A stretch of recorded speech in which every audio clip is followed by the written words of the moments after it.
В България няма грешки. Има система и тя винаги е паднала. Не е важно кога си дошъл, колко си чакал и какво точно искаш. Ако нещо не става, значи системата падна. Вчера работеше. Утре може би пак ще работи. Но днес не. Най-хубавото е, че никой не знае каква е тази система, къде се намира, кой я поддържа. Но всички са сигурни, че е паднала и няма смисъл да питаш повече, защото не е по тяхна вина.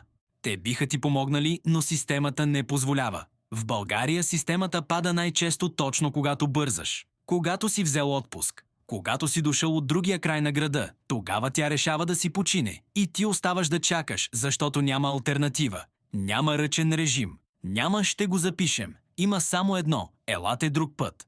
Най-абсурдното е, че системата винаги пада в работно време. Никога вечер.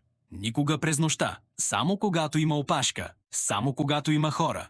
И ако случайно попиташ кога ще тръгне, отговорът е универсален – не знаем. Може след малко, може утре. Зависи от системата. В България системата падна не е технически проблем. Това е философия, това е начин да ти кажат, че днес нищо няма да стане, без да поемат отговорност. Ако искаш още такива български абсурди, абонирай се за канала. Системата може пак да падне, но видеята ще излизат.